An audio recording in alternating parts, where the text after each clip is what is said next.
안녕하세요. 함께행보한교회 정유환 목사입니다. 8월 31일 아침 기도회 시작하겠습니다. 데살로니가후서 3장 1절에서 18절의 말씀입니다. 마지막으로 형제 자매 여러분, 주님의 말씀이 여러분에게 퍼진 것과 같이 각처에 속히 퍼져서 영광스럽게 되도록 우리를 위해서 기도해 주십시오. 또 우리가 심술궂고 악한 사람에게서 벗어나도록 기도해 주십시오. 사람마다 믿음을 가지고 있는 것이 아닙니다. 그러나 주님께서는 신실하신 분이시므로 여러분을 굳세게 하시고 악한 자에게서 지켜주십니다. 우리가 명령한 것을 여러분이 지금도 실행하고 있고 또 앞으로도 실행하리라는 것을 우리는 주님 안에서 확신하고 있습니다. 주님께서 여러분의 마음을 인도하셔서 여러분이 하나님께서 사랑하시는 것과 같이 사랑하고 그리스도께서 인내하시는 것과 같이 인내하기를 바랍니다. 형제 자매 여러분, 우리는 우리 주 예수 그리스도의 이름으로 여러분에게 명령합니다. 무절제하게 살고 우리에게서 받은 전통을 따르지 않는 모든 신도를 멀리 하십시오. 우리를 어떻게 본받아야 하는지는 여러분이 잘 알고 있습니다. 우리는 여러분 가운데에서 무절제한 생활을 한 일이 없습니다. 우리는 아무에게서도 양식을 거저 얻은 일이 없고 도리어 여러분 가운데에서 어느 누구에게도 짐이 되지 않으려고 수고하고 고생하면서 밤낮으로 일하였습니다. 그것은 우리에게 권리가 없어서가 아니라 우리가 여러분에게 본을 보여서 여러분으로 하여금 우리를 본받게 하려는 것입니다. 우리가 여러분과 함께 있을 때에 일하기를 싫어하는 사람은 먹지도 말라 하고 명하였습니다. 그런데 우리가 들으니 여러분 가운데서 무절제하게 살면서 일은 하지 않고 일을 만들기만 하는 사람이 들어있다고 합니다. 이런 사람들에게 우리는 주 예수 그리스도 안에서 명하며 또 권면합니다. 조용히 일해서 자기가 먹을 것을 자기가 벌어서 먹으십시오. 형제자매 여러분, 선한 일을 하다가 낙심하지 마십시오. 누가 이 편지에 담긴 우리의 말에 복종하지 아니하거든 그 사람을 특별히 조심하여 그와 사귀지 마십시오. 그리하여 그로 하여금 부끄러움을 느끼게 하십시오. 그러나 그를 원수처럼 여기지 말고 형제자매에게 하듯이 타이르십시오. 평화의 주님께서 친히 언제나 어느 방식으로든 여러분에게 평화를 주시기를 빕니다. 주님께서 여러분 모두와 함께 하시기를 빕니다. 나 바울이 친필로 문안합니다. 이것이 모든 편지에 서명하는 표요 내가 편지를 쓰는 방식입니다. 우리 주 예수 그리스도의 은혜가 여러분 모두에게 있기를 빕니다. 아멘. 바울이 데살로니가 성도들을 향한 편지의 마지막 부분, 마지막 3장에서 어제 2장에서 다시 한번 이야기했던 것처럼 주님이 다시 오실 그 재림을 기다리는 자로서 우리가 마땅히 해야 할 어떤 삶의 태도와 자세에 대해서 이야기하고 있습니다.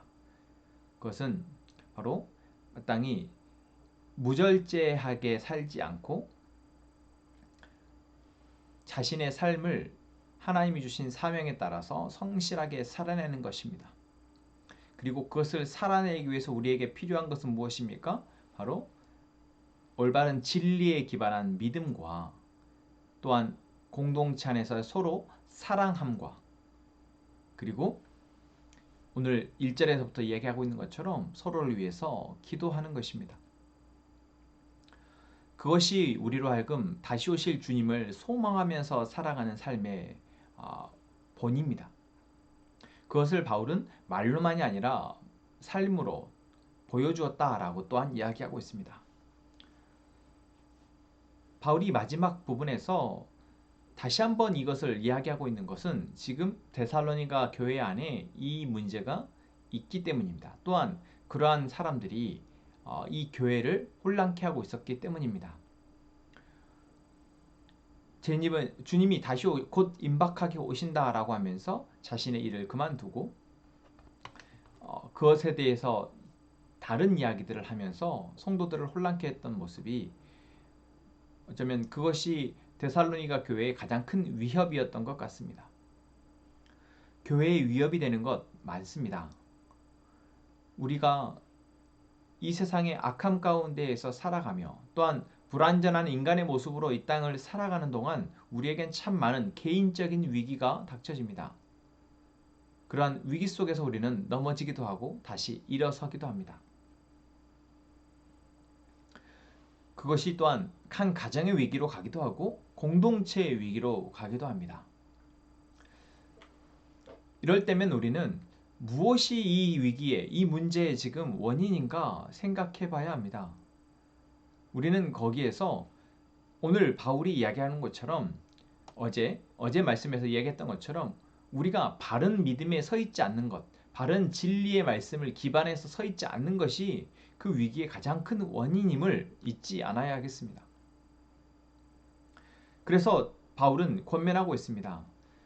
하나님이 우리에게 말씀하고 계신 것이 무엇이냐? 내가 너희에게 전한 것이 무엇이냐? 그것은 마땅히 이 땅 가운데서 하나님이 주신 그 말씀을 통해서 우리의 삶을 살아내는 것이다. 그러한 삶을 살아내는 것이 바로 사랑하면서 살아가는 것이고 이 세상의 악과 죄악 가운데에서 분연히 다투며 또한 그것과 싸우며 살아내는 것이다 라는 거죠. 그런데 그런 것은 무관심한 채 그저 자기가 감정적으로나 또는 옳다고 여기는 것에 빠져서 자신의 사명을 등한시하는 것, 그냥 자기가 좋아하는 것에, 자기가 옳다고 여기는 것에 빠져 있는 것, 이것이 우리의 위기의, 우리의 문제의 원이다라는 것입니다. 그런 자들에 대해서는 어떻게 얘기하고 있습니까? 사귀지 말라. 이러한 이야기를 가지고 권면하고 했을 때 그것을 듣지 않는 자들과는 그와 사귀지도 말고 그로 하여금 부끄러움을 느끼게 하라라고 얘기하고 있습니다. 우리가 누군가를 대할 때 참 말을 해도 어떤 하나님의 말씀을 가지고 권면을 해도 그것을 듣지 않고 그냥 튕겨내어질 때 참 답답한 마음을 갖습니다. 그것이 나와 가까이 있는 사람이라면 더더욱 그렇습니다. 가족이라면 더더욱 그렇죠. 그러할 때 여러분 우리가 어떻게 해야 합니까? 바울의 말처럼 정말 그와 사귀지 않을 수 있다면야 우리가 마음 편히 그냥 보내줘 버릴 수 있지만 그럴 수 없습니다. 그 사람과의 관계 가운데에서 나누었던 교제가 있고 사랑의 사람이 있기 때문에 우리는 그렇게 할 수 없죠. 바울도 지금 그렇게 매몰차게 끊어내고 그 사람을 내보내라 라고 이야기하는 것은 아닙니다. 그렇기에 15절에서는 그를 원수처럼 여기지 말고 형제자매에게 하듯이 타이르라 다시 한번 부드럽게 권면하고 있습니다. 이것은 무엇을 말하고 있을까요? 그 사람의 삶의 모습에 대해서 우리가 너무 매이지 말고 연연하지 말라는 것입니다. 내가 진리의 말씀에 바로 서 있고 그것으로 선한 일을 하며 살아가고 있다면 그 가운데 하나님의 은혜가 분명히 있음을 우리는 고백하며 이제 이 은혜에 있는 삶을 살아가며 우리에게 주어진 이 말씀을 누군가에게 계속해서 전하는 것,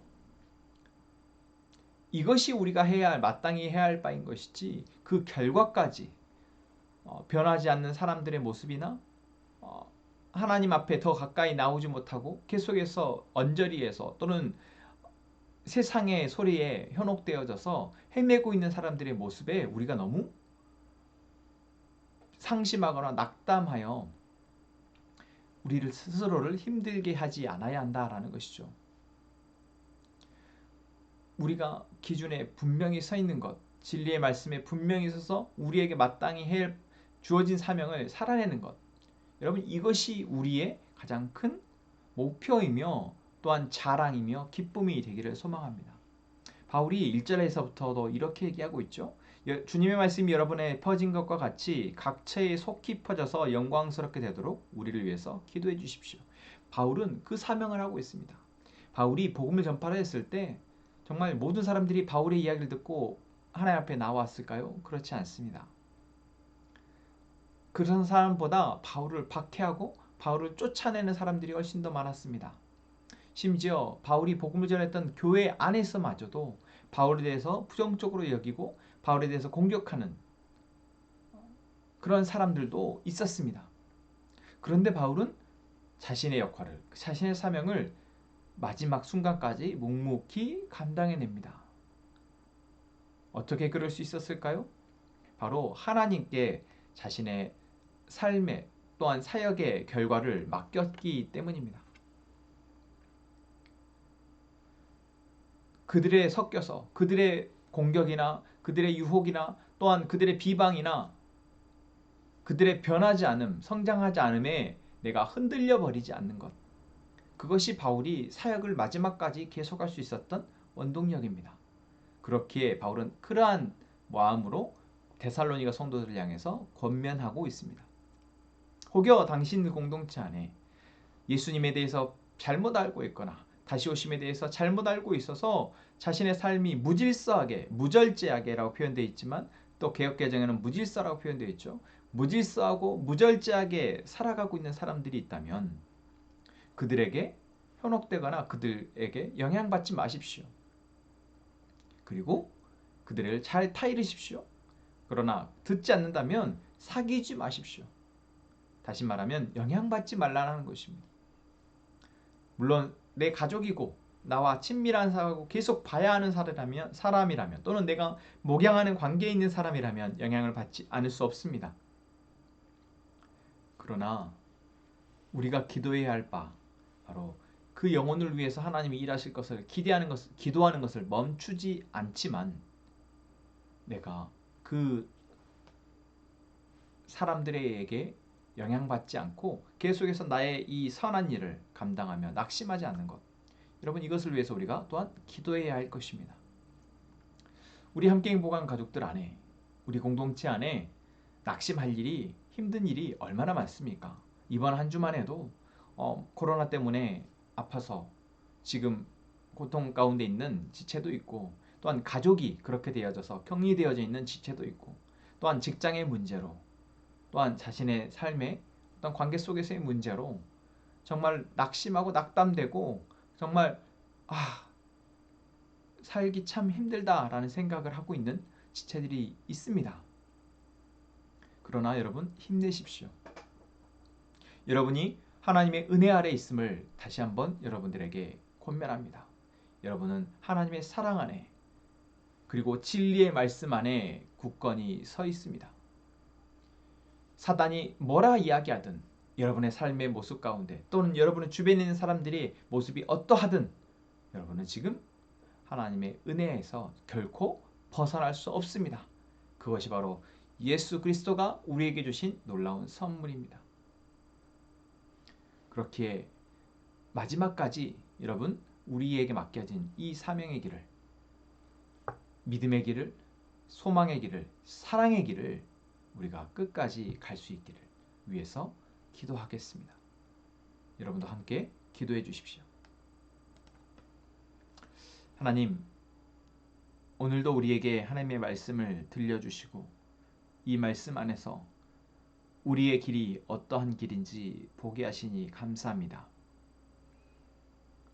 수많은 사람들 사이에서 우리의 길이 올바른지 우리가 판단이 어려울 때가 있습니다. 내가 잘 가고 있는지. 열매가 보이지 않고 그 길에 좋은 일들이 만나지지 않는다면 참 낙담하게 되고 낙심하게 될 때도 많습니다. 그러나 하나님, 그러한 일들로 인해 그러한 열매 맺지 않음으로 인해 우리의 삶이 무너지지 않도록 지켜주시옵소서. 특히 하나님이 우리에게 주신 진리의 말씀에 기반하여 우리의 삶이 질서 있게 사라질 수 있도록 삶이 무질서해지지 않도록 지켜주옵소서.